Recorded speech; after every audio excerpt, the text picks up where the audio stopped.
Hello everyone, my name is Jazmin and today I'm here to talk to you about the DREAM Act. As you might have seen, I labeled my presentation 9 Digits to Freedom. You must be wondering why. It's because that's what it really is. You have 9 digits on a piece of paper telling you that you have the right to be here in the United States, also the right for a better education. There are many things that prevent an immigrant from becoming part of this country. Many of them go through long processes that involve paying money for lawyers to take cases and requesting an appeal.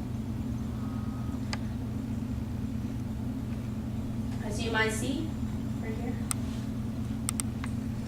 many undocumented immigrants pay their taxes, but there are some citizens here that try to cheat the IRS.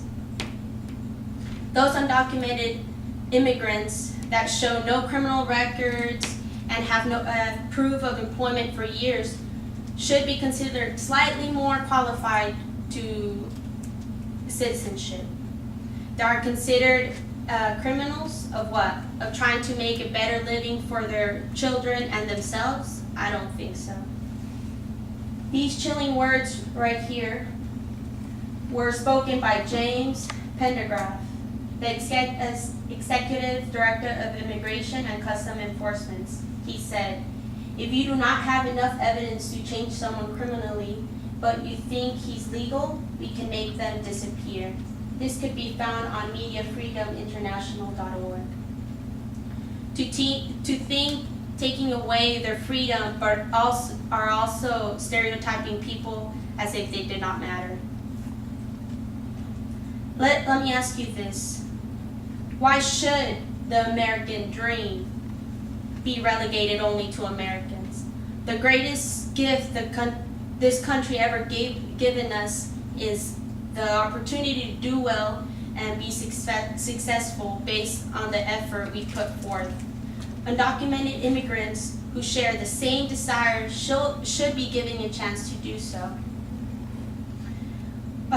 Who among us here could claim that they have vested a right to be here in this land?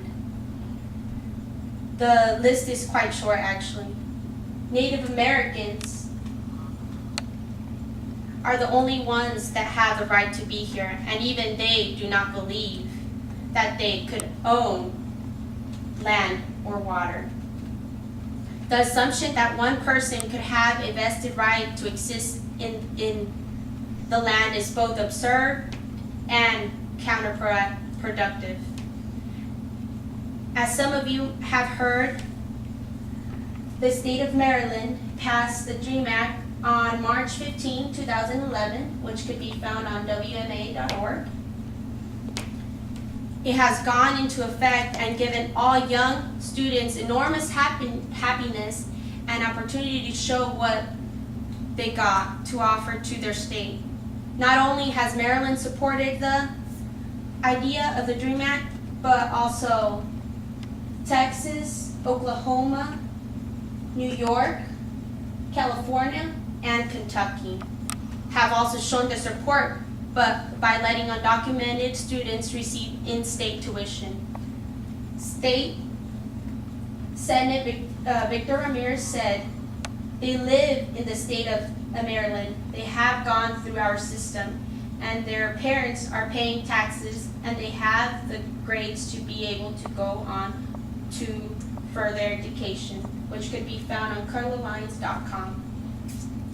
Let's support our local representatives and get involved in the process to make citizenship a reality for ambitious-driven immigrants. If I remember correctly, there was a song that was written, and it said, "This land is your land, this land is my land. This land was made for you and me."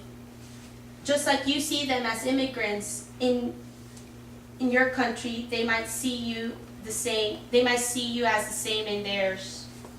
Some have already proven themselves. All they need is a paper. This is an issue that should not be swept under the rug. It is real, and we must listen. This is the end of my presentation. Thank you for having me.